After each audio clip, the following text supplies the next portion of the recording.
Ok, hermano, buenas tardes. Una vez más frente a ustedes para traerles el mensaje de la palabra de Dios que cada lunes en la tarde tenemos el privilegio de anunciarles. Nos gozamos y le enviamos un saludo a todos los hermanos que nos ven en diferentes partes de este orbe.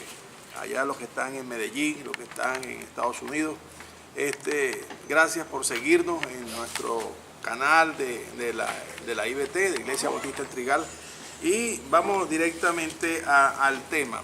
¿Sabe que lo que hemos venido hablando estas últimas semanas ha sido el tema de encuentro? ¿Verdad? Personas que tuvieron un intercambio de palabras con Jesús, tuvieron un encuentro con Jesús. Hemos visto algunos encuentros hermosísimos, ¿verdad? De cómo recibieron sanidad, recibieron salvación, recibieron un gozo para siempre en sus vidas. Pero vimos otros encuentros que no fueron muy agradables, ¿verdad? Donde fueron tristes, donde fueron desencantados porque no eran lo que esperaban.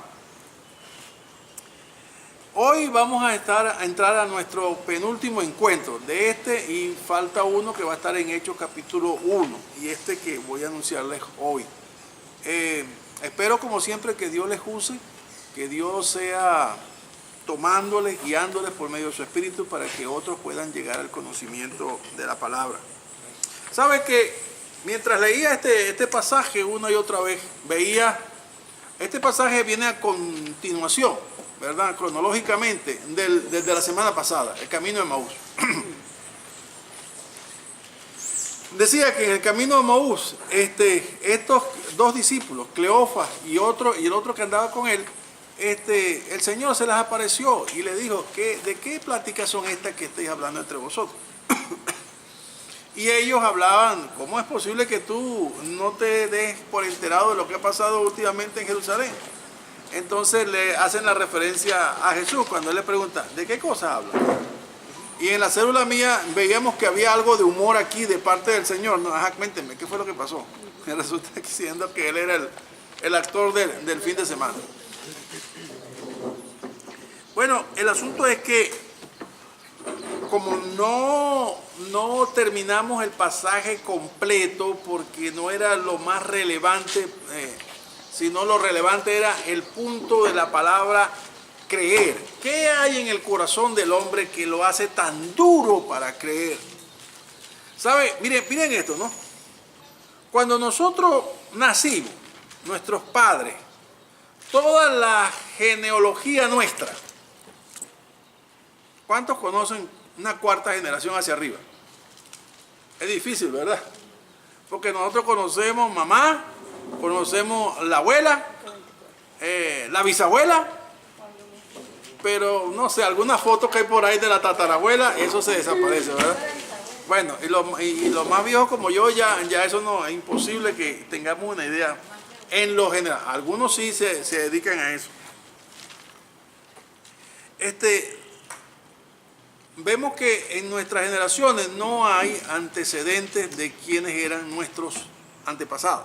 Pero, ¿qué hay en esta estructura de nosotros? O sea, hay un principio que dice así: usted y yo somos un reflejo del pasado. ¿Me entiende? O sea, una proyección de ese árbol genealógico al presente es usted. ¿Por qué? Porque el reflejo de todo lo que han sido es usted. ¿Me copian esa parte? El reflejo de todos los que han sido antes de mí soy yo. Yo soy el reflejo de ellos. ¿Me entiendes? Porque soy el producto de esa ¿cómo se llama? Transferencia genética, pues, ¿me entiendes? Esa mezcla genética que ha habido durante generaciones. Entonces yo soy un reflejo de todos ellos, soy una mezcla genética de mis padres y del árbol genealógico de mi padre y de mi madre. El asunto es que no habían creyentes en toda esa genealogía.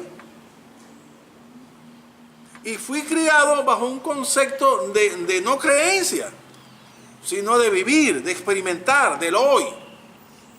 Entonces, cuando usted mira a un adulto con una estructura como esta, ¿cómo la hace para entonces que venga ahora un mensaje con un concepto y una cosmovisión totalmente diferente a la que usted tiene concebida aún en las más pequeñas células de su cuerpo? ¿Se dan cuenta que hay un conflicto ahí. Aquí es ver para creer y aquí es confiar y obedecer. Suena así como que sin ver. Entonces, aquí es lo tangible, aquí es lo intangible. Aquí es lo material, aquí es la fe. Aquí es altura, ancho y profundidad, y aquí es la dimensión de la fe, la cuarta dimensión. ¿Cómo hacemos para entrar en esa dimensión? No hay manera. No hay manera de salir de este mundo, no hay manera a entrar a este otro mundo, no hay forma. Humanamente no hay poder, no hay capacidad para salir de esta potestad, de este reino, a este otro reino. Aun cuando estemos ahorita de esta manera, así, el reino dentro de otro reino. ¿Me entienden? ¿Se acuerdan? El Señor dijo, no te pido que los quites del mundo. No son del mundo, como tampoco yo soy del mundo. O sea, están en el mundo, estamos en el mundo, pero nuestra ciudadanía está en los cielos. Amén. Amén. Este concepto, en verdad, encuentro que son muy pocos los que pueden llegar a entender la dimensión de lo que Cristo quiso decir. Le estoy diciendo que ni aún los discípulos lo entendían. Tanto el pasaje anterior como el de hoy, como el de la semana que viene, voy a reflejarles o a mostrarles, tratar de mostrarles cuán duro, cuán difícil es el corazón del hombre para ser transformado en un corazón de carne. Quiero decir y ratificar que solamente para que haya un salto de un mundo a otro mundo, solamente Dios es el único que puede hacerlo. Colosenses 1:13 dice que nos trasladó de las potestades del diablo, de este dominio, al reino de su amado Hijo. No hay manera de que usted se salga del mundo. No hay forma. Y eso de que nos saque de este mundo al otro mundo se llama la doctrina de la gracia. ¿Me entiendes? Por gracia, por la potestad y la elección divina, Dios nos saca de aquí a acá. No hay otra manera. Entonces, el pasaje en cuestión que estábamos leyendo era el pasaje donde él se encuentra con los discípulos, o se inmiscuye en la conversación de los discípulos, y cuando ellos insistieron en se quedarse con ellos ya al final de aquella tarde, a lo mejor entre 6 y 7 de la noche, comenzando el día, según el calendario lunático o lunar, cuando tomó el pan y lo bendijo, lo partió y les dio. Ese acto del partimiento de pan, ¿qué significa para nosotros? La comunión. Y ese va a ser, óigame bien, en el seminario que estoy preparando va a ser uno del punto más como neurálgico. ¿Estamos en comunión con Dios? Eso va a ser. Porque a algunos le pareciera que sí, pero vamos a ver cuánto o cuán grande es esa comunión, o cuán fuerte esa comunión. Dice aquí que tomó pan y lo bendijo, lo partió y los dio. Entonces fueron abiertos los ojos. ¡Tan! No dice entonces entendieron o entonces abrieron los ojos. No está diciendo eso. ¿Está dijeron qué? Fueron abiertos los ojos. Les fueron abiertos los ojos. ¿Qué quiere decir eso? Y le reconocieron. ¿Qué quiere decir eso? Les fueron abiertos los ojos. Que no lo abrieron por su propia iniciativa o capacidad, sino que Dios les quitó el velo, les hizo que pudieran ver lo que antes no podían ver. Se da cuenta que todo lo que tiene que ver con lo que Dios hace hacia el hombre depende de Dios y no del hombre. Ok, cuando terminó ese momento, voy a saltar hasta el verso 35 y 36. Ellos de una vez salieron esa noche a donde estaban los discípulos. Otra vez regresaron a Jerusalén. Porque la emoción era tal y la noticia era de tal magnitud que no podía esperar para mañana, ¿sí o no? No les importó la hora. No, es que esa noticia no podía esperar para otro día. Entonces, cuando llegaban, decía, ha resucitado el Señor, verdaderamente, 34, y ha aparecido a Simón. Entonces ellos contaban las cosas que le habían acontecido en el camino y cómo les había reconocido al partir el pan. Le habían reconocido al partir el pan. Mire la otra.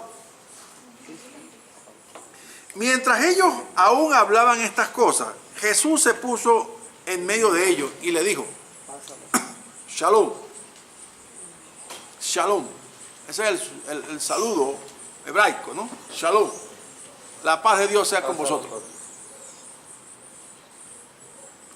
Entonces, espantados y atemorizados, pensaban que veían un espíritu. ¿Por qué no cayeron de rodillas como Juan y le adoraron? Es que los que estaban eran asustados. Asustados. Pero él les dijo, ¿por qué estáis turbados? Y vienen a vuestros corazones estos pensamientos. ¿Por qué están pensando? Pienso, ¿por qué piensan que es un espíritu y por qué no piensan que soy yo? ¿Me entiendes? El cerebro humano, ahí mismo, ¿a dónde busca la alimentación del cerebro humano? Al subconsciente. ¿Y dónde viene la alimentación del subconsciente? De la cultura, de la genealogía, de las tradiciones. Entonces, ¿qué? Es un espíritu. No es Jesús. Inmediatamente lo que salta es eso. Un espíritu. Y fíjense que no estaba en gloria. Simplemente se estaba manifestando tal cual él había resucitado. Pero él le dijo, ¿por qué estáis turbados y estáis, vienen a vuestros corazones estos pensamientos? Mirad mis manos y mis pies, que yo mismo soy. Palpad y ved, porque un espíritu no tiene carne ni huesos, como veis que yo tengo. Wow. ¿Quiénes lo palparon?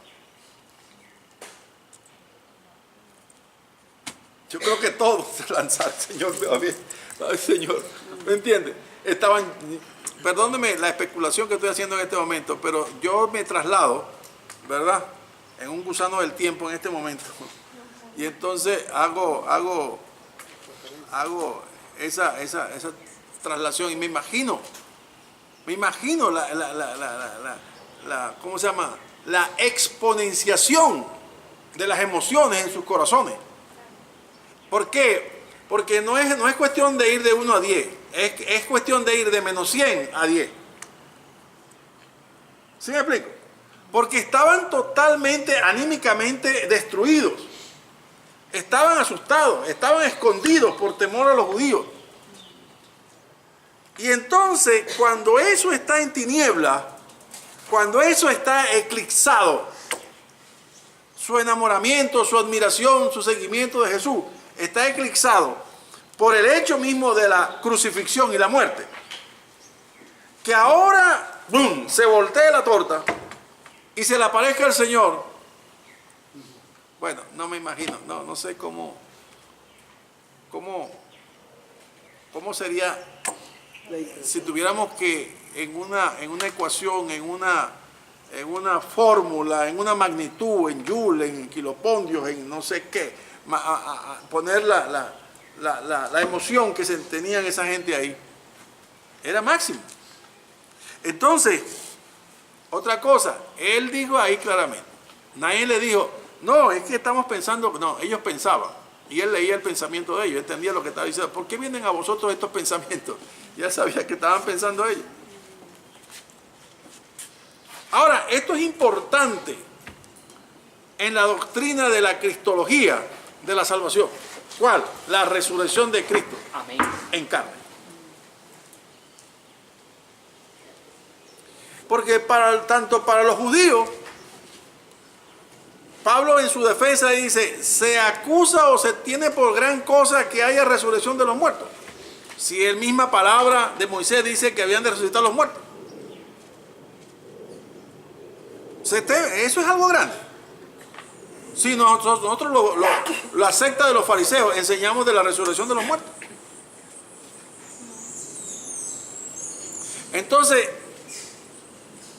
y la otra cosa eran los gnósticos.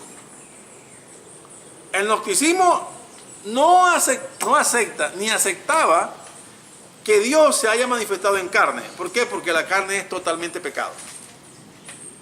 Entonces, ¿qué fue Jesús? Algo así como un espíritu o un oleograma o una manifestación visible y tangible de Dios, pero nada de carne así como esta, carne como nosotros. Ese no es nuestro punto de discusión. ¿Cuál es nuestro punto de discusión? ¿Cuál es nuestro target? El problema es la debilidad para creer. El creer no es una fortaleza. Miren esto. Él les tuvo que decir, mirar, mostrarles una prueba tangible. Metan aquí, vengan y toquen, vengan y toquen.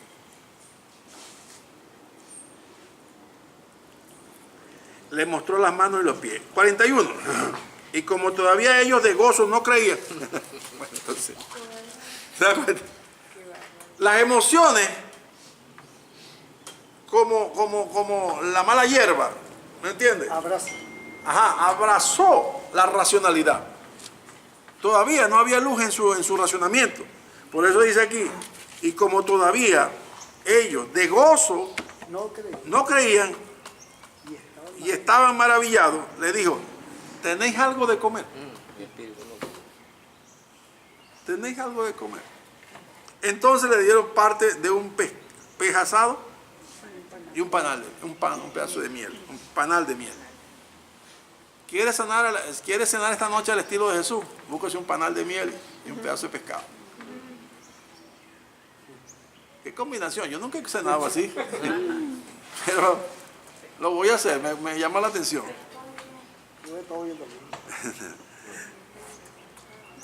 Y él lo tomó y comió delante de ellos. ¿Se dan cuenta? O sea que se comió, era tangible, tenía dientes, tenía lengua, estaba comiendo. Y tenía hambre. Tenía necesidad. Bueno, no sé si tenía necesidad o no. No creo eso. Simplemente era para que ellos crean y se les quite la duda. ¿Me entiendes? Ese era el punto. Lo que quiero es que ustedes no duden. Lo que quiere el Señor es que nosotros tengamos plena convicción. Por eso dice, más bienaventurados los que no ven y creen en mí. Por eso ustedes son más bienaventurados que aquellos que viendo aún no creyeron. Les costaba creer. Cuando hablé estas cosas esta semana, usted sabe que yo no soy muy, ¿cómo se llama? Ni melancólico, ni flemático para decir las cosas. Me gusta ponerle pasión a las cosas, ¿no? Había una señora que estaba atenta, muy atenta. Y entonces yo le digo, tantas veces que le he predicado a usted Esperanza, tantas veces que le he predicado. Y siempre viene al culto, pero nada que hace algo para decir, sí señor, aquí estoy. El domingo estaba aquí en el culto. Bueno, el espíritu del espíritu. Pero a veces hay que meterle algo de presión a la gente, porque, ¿me entiendes? Sí, hay que convidarlos, véngase. No, es que yo paso por usted, yo la espero por usted. Yo salgo a las 8 de aquí en mi casa, ahí la estoy esperando. Ahí estaba la mujer con un clavelito a las 8, porque es la que vive enfrente de mi casa. Ahí estaba. Entonces, vamos a ver el final, para que veamos exactamente qué tanto de Tomás tenemos aquí. Nosotros. Pero Tomás fue porque llegó tarde. Porque los hermanos tocaron también. Vamos a ver. Le digo estas son las palabras que os hablé, estando aún con vosotros, que era necesario que se cumpliese todo lo que está escrito de mí, en la ley de Moisés, en los profetas y en los salmos. Eso es una buena tarea para que usted ahora se aboque en qué parte de los profetas, en qué parte de los salmos y en la ley de Moisés habla de que el Cristo había de padecer. En los profetas está fácil porque Isaías es un... Y David también lo dice en los salmos. Lo más bueno es en la ley, ¿no? Sin tomar Génesis 3:15, pero búsquenlo. Entonces, fíjense esta parte, pongan su atención en el verso 45. ¿Qué dice el verso 45? Entonces les abrió el entendimiento para que comprendiesen las Escrituras. De otra manera no hay lugar. Alguien busque Mateo 11:27. ¿Qué dice 11:27? Todas las cosas me fueron entregadas por mi Padre. Ajá. Nadie conoce al Hijo sino el Padre, ni alguno conoce al Padre sino el Hijo y aquel a quien el Hijo lo quiera revelar. O sea, no hay otra manera. El conocimiento de Dios viene por revelación de Dios. Dios se revela al hombre. Dios abre el entendimiento. ¿Me entiende? Es lo mismo que dice 2 Corintios 4:6, ¿no? El Dios que aquel que mandó de las tinieblas, que la luz, que de las tinieblas resplandeciese la luz, es el mismo que resplandeció en nuestros corazones. para iluminación del conocimiento de la gloria de Dios en la faz de Jesucristo. Aunque sea empujado, llega. Eso es. Y aquel que mandó que de las tinieblas resplandeciese la luz, o sea, aquel que dijo, hágase la luz, es el que resplandeció en vuestros corazones para la iluminación del entendimiento, a fin de que podamos ver la gloria de Dios en la persona de Cristo. ¿Quién hizo la obra? Dios. ¿Cómo se llama esa obra? La gracia de Dios. ¿Por qué? Porque ¿qué mérito hay para que nos haya abierto el entendimiento a nosotros aquí? Segunda de Corintios 4. No hay mérito. ¿Qué hiciste para que Dios abriera tu entendimiento? Ninguno. 11:27 y segunda de Corintios 4. Pero Dios fue el que abrió nuestro entendimiento. Así les hizo a ellos para que pudieran entender las Escrituras. Estaban ellos, los 11 o los 10, porque Tomás no estaba, pero también estaban los que estaban con ellos, que quizás estaban en un grupo de los 120 aquellos que estaban en Hechos 1, en el aposento alto. El asunto es que no todavía, aunque estaban ahí y aunque se decían que eran seguidores de Cristo, no había un pleno entendimiento o confianza en su palabra. Por eso le dijo, esto que ha sucedido es para que se cumpliese lo que yo les dije que había de acontecer. Cuando iban saliendo del templo, dijo, este templo lo derribaré y en 3 días yo lo edificaré. ¿Se acuerdan? Es necesario que yo baje a Jerusalén y sea entregado en manos de los principales y sacerdotes y sea muerto por los gentiles. Pero al 3er día resucitaré. O sea, quizás ellos oyeron. Pero ¿quién se ha levantado de los muertos, por Dios? ¿Quién se ha levantado de los muertos? Que anda entre nosotros. O sea, a ellos les pasaba lo mismo que a muchos acá. Admiran a Jesús. Veneran a Jesús. Adoran a Jesús. Pero no le creen. Ahí está el problema. ¿De qué sirve venerarle, adorarle, exaltarle, aleluya, canciones hermosas? Pero si no confiamos en su palabra. Por eso yo soy de los que rehúsan moverse de Venezuela. Porque el bien mío no está en Venezuela, ni en Guatemala, ni en Estados Unidos, ni en Chile, ni en ninguna parte. El bien mío está estar al lado de mi Señor. Amén. ¿Me entiendes? Porque Él es mi proveedor. Él es mi sustentador. No depende del lugar que esté. Él depende de mi relación con Dios. Bueno, mira el profeta Isaías, mira a Daniel. ¿Me entiendes? Mire a José. Mire los héroes de la fe, cómo ellos estuvieron segundo al mando después de Faraón. ¿Me entiendes? Estuvieron después de Nabucodonosor, cadena de oro. Bueno, usted mande de aquí para adelante, usted es el visir, el administrador. Y siendo un esclavo. ¿Cómo alcanzó Nehemías gracia delante del rey Artajerjes? y le dio poderes para que le abrieran paso a su camino y le dieran madera para reconstruir puertas y para reconstruir muros. Oye, hermano, ¿quién hace eso? Entonces no depende de que estés en la condición de esclavo, o que seas libre, o que estés allá. Lo importante es que tu confianza esté en Dios, así como hizo Sadrach, Mesach y Abednego cuando se rebelaron contra la orden del rey Nabucodonosor. Y dice, al Dios a quien servimos, Él, si quiere, nos librará de ti. Y si no, está bien, no importa. Al horno de fuego con esto. ¿Y quién nos libró del horno de fuego? Y Josué. No son 3, ahora vemos 4. ¿Cómo es la cosa? Entonces, se dan cuenta que uno tiene que romper con la genealogía de la, no voy a decir de la maldición, pero de ese karma del no creer. El espíritu, donde está el espíritu de Dios, tiene que romper con eso. Y cuando todos nosotros somos atacados porque nuestra carne se rebela contra esa confianza. Y cada vez que usted se rebele en su carne contra esa confianza, usted tiene que decir, la palabra de Dios me dice, el Señor me dice que debo confiar en Él y tengo que permanecer en Él. Porque si no es así, tenemos manteca en las patas, ¿me entienden? En las manos. Estamos patinando, resbalándonos y cayendo, resbalándonos y cayendo. ¿Y a dónde vamos? A ninguna parte. ¿Y a quién honramos? A nadie. Somos simplemente dignos de conmiseración, como dice Pablo, dignos de burla. Porque estos dicen que creen y mira cómo anda con el cafenol, con el atamel en la mano, ¿me entiendes? Estos dicen que creen y andan como el rey Saúl consultando al brujo, a la bruja, para ver cómo le resuelve el asunto que no puede resolver. No puede ser. Hello. No puede ser. Su confianza tiene que estar esto.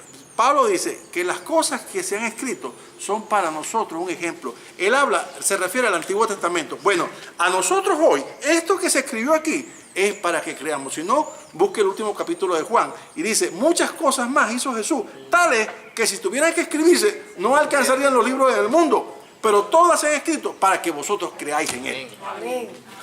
Aleluya. Santo Jehová. Dios me lo llene de bendición y me lo guarde donde quiera que esté. Amén. Dios me lo guarde. Hermanos,